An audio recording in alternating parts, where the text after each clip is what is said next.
Masasaksihan natin ang Caravan Peace Rally Motorcade Grand Forum Peace Rider for Peaceful Election 2025, ang motorcade na ginaganap sa bayan ng Datopiang at bayan ng Salibo.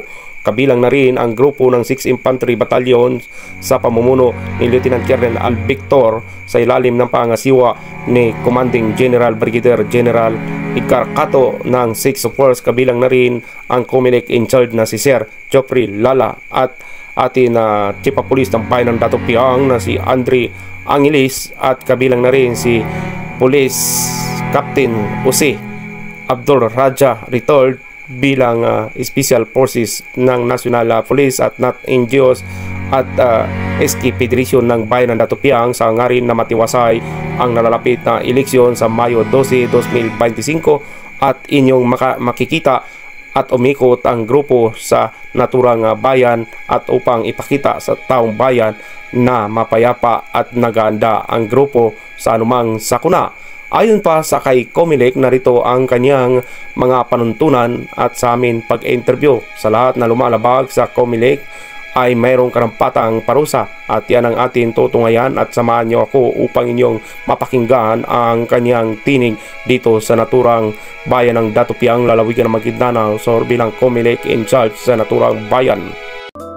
Magandang araw South Central Mindanao, at kung saan po ay kasama natin sa Peace Rally Motorcade in Grand Forum Peace Rider in Peaceful Election 2025. Itong motorcade dito po sa bayan ng Datopiang, kasama po ang iba't ibang grupo, no? Kasama po yung ating kasundaluhan sa ilalim po na pangasiwa ni Brigadier General Edgar Cato, at kasama rin ang ating kapulisan, no? Kasama rin yung SAP, no? At sa harap po natin ang election officer, si Sir Geoffrey Lala, no? At siya po yung nakita natin before election ng barangay sa bayan ng Datodin, lalawigan ng Maguindanao del Norte. At ngayon po ay nasa bayan po ng Datopiang siya. Makakuha tayo kung ano po ang magandang news dito po sa nangyaring peace in rally, at sa hangarin na inaharap itong maging mapayapa ang bayan ng Datopiang nasa eleksyon. Magandang umaga po, sir, incoming attorney. Magandang umaga sa lahat. Assalamualaikum warahmatullahi wabarakatuh. Dito po sa ginanap na rally, sir, ano po ang doon po sa karagdagan na message nyo na lahat po ng ating mga kababayan dito ay layunin nyo po na makapag-boto bilang kayo ang Comelec in charge ng bayan ng Datopiang, sir? Sa lahat po na nung mula pa nung pag-upo ko dito sa Datopiang, mahigit magtatlong buwan na po ako dito, palagi ko pong pinahiwating, sinasabi sa lahat ng mga meetings ko sa mga kandidato, pati mga barangay officials, military and PNP, na lahat ng butante ng Datopiang sa election day, wala kaming kakay kundi mabituin ko lahat po as long as you are a qualified voter in Datopiang. So you will be accommodated in the polling centers to cast your vote. So wala kaming pinipiling kandidato. Sa lahat po ng engagement ko, sa mga meetings ko, sa constituents, kandidato, talagi ko pong sinasabi sa kanila na basta magpunta lang kayo sa presinto, huwag kayong gumawa ng mga labag sa batas sa community elections. Kayo po ay makakaboto. Pagdala kayo ng ID nyo, any identification cards, government IDs, or even the community certification. Kayo po ay will be allowed to cast your vote during election. Any commitment, sir, sa mga bawat kandidato dito sa bayan ng Datopiang? Alhamdulillah. Nakakausap ko rin po yung makabilaan, tao ni Mayor Vex sa mama, at saka yung tao ni Engineer Block. Sa lahat po, halos lahat sila po ay nakausap ko sa mga meeting sa batalyon dito sa Datopiang. Isa po ang hangarin nila na sana po sa election ni walang mangyaring karahasan. at sana makabuto ang mga tao nila. Yun din ang garantiya namin ng Department of the Commission Elections, of course, the Philippine National Police and the Philippine Army, 6IB.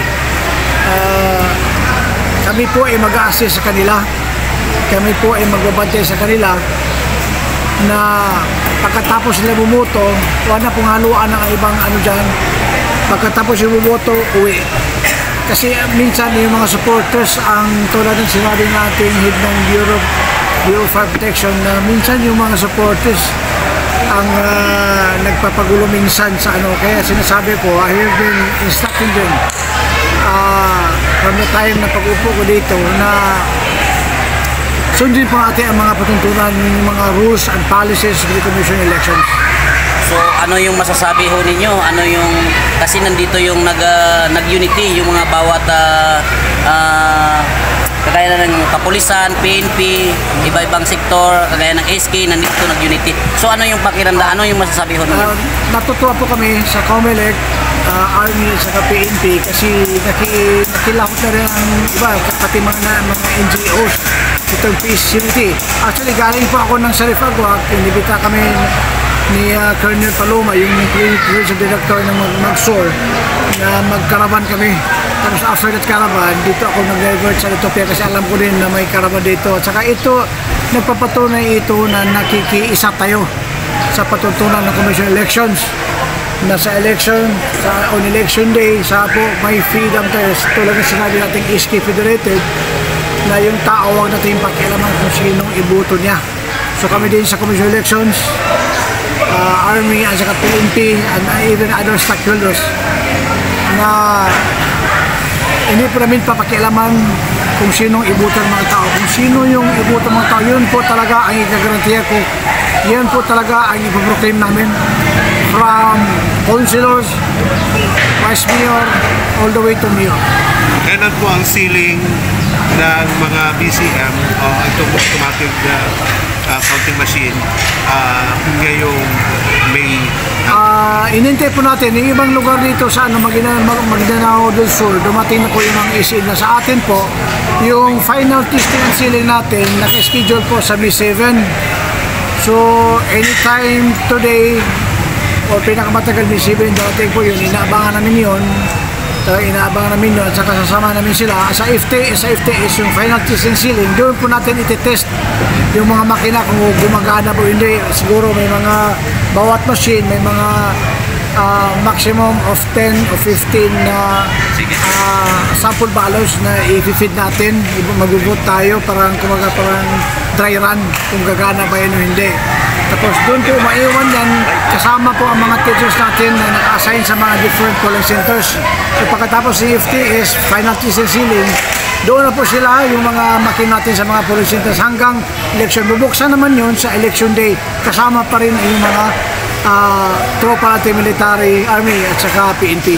Sir, karagdagan tanong po, doon po sa mga nagnanais mag-violate ng mga politiko o itong tumatakbo na maging mayor or vice mayor o councilor, ano po ang inyong masasabi at komento sa kanila? Dahil alam po natin yung may ibang mga COMELEC meron na po silang kinasuhan at upang bigyan ng pangil ang atin na COMELEC officer, lahat nun ang hindi sumusunod sa mga panuntunan. Maganda po yan. Ang ating mahal na pinuno ng Commission Elections, si Honorable Chairman Don Garcia, talaga napaka-strict po niya na ipatupad kung may mga reklamo, complaints regarding violations sa election laws. Actually may nasampulan na nga, pinapasagot sila. Tulad ng mayroon tayong pinapairan na kontrabigay. Kung may makita tayo, actually it's not only the task of the election officer, the Commission Elections, but anybody can file a complaint against candidates who are violating any election laws as far as the TOPIA is concerned. Yung mga kontrabigay, hindi lang yan pera, pati yung mga ibang pakay dyan na binibigay mo sa mga tao na ang pakay mo dyan tulungan ka o ibuto ka sa election, kasali yan sa kontrabigay. So pwede yan kasawan kahit sino, any concerned citizen, pwede mag-file ng kaso, pwede ipadaan sa akin or i-email sa Commission Elections para Siguro the following day, pinapatagal 3 days. Ayun, may notice na yan, may summon na yung kandidato na yan na bakit na ginawa ito. So bibigay siya ng show cause order. Sir, lastly, parking walls doon po sa ating mga kababayan at kung saan po ay dati pong COMELEC officer dito ay sumalangit nawa ang kanyang kaluluwa at sana po, ano po ang inyong masasabi simula nung kayo ay nakaupo dito, wala ba kayong mga treatment para po malaman ng atin kasama sa media practitioner at mapa-publish natin at makita ng taong bayan kasi kayo po ay isa po sa inangaan at tinataya niyo po ang buhay niyo lalong-lalo na red category po ang bayan ng Datopiang, lalawigan ng Maguindanao del Sur. Actually, hanggang ngayon nasasaktan po kami. It's not only the commission elections in Maguindanao del Sur but the entire COMELEC nationwide. Nasasaktan kami lahat, pati hanggang ngayon yung nangyari sa kapatid namin na election officer po na napaslang sa Datouli. Actually, parang pag dumadaan ako ng Datouli, parang ako napapaluwa kasi galing ako dyan nung 2 years ago, dyan ako galing 2023 barangay NSK elections. So parang kador na yun ng Diyos na mangyayari yun. So kami parang nadubli ingat kami nasa commission elections, lalo dito sa Maguindanao del Sur at saka lahat naman kami na election officers sa bar, lalo na sa bar, binigyan kami ng mga security escorts at in-approve yan sa commission elections sa Manila na kahit saan kami, mag-uwi kami sa mga probinsya ng Taulan ko na napakalayo, galing ako ng Iligan City. So karga-karga ko yung mga tropa ko, PNP at saka Philippine Army at saka PNP. Sila po yung nagbabantay sa akin 24/7. Maraming salamat po, Sir. Thank you. Sir, karagdagan ko lang, baka mayroon kayong mga mensahe, babala sa bayan ng Datopiang. Go ahead. Nanawagan po ako sa lahat ng Datopiang na yung iba hindi maiwasan po na may mga pag-ilan-ilan na nagdududa sa akin. Wala naman akong kamag-anak dito sa Datopiang. I am in Maranao. I'm from Lanao del Norte, sumalayo po. Siguro kaibigan, marami akong kaibigan ito. Si Vice Mayor Omar, kaibigan ko. Kasi lang medyo mataas ang ko na sa akin. Si Vice Mayor Omar is a former election officer and a former provincial election supervisor of North Cotabato. So hindi yung ground para ma-exclude or ma-remove ako dito sa Datopiang. So kahit pa man, may narinig ako na parang ayaw sa akin, pero naman yan, pinawaya ko niyan sa taas. Whether or not, tanggalin ako dito, hindi. Walang problema sa akin kasi para akong sundalo o police, kaya I am willing to be assigned anywhere.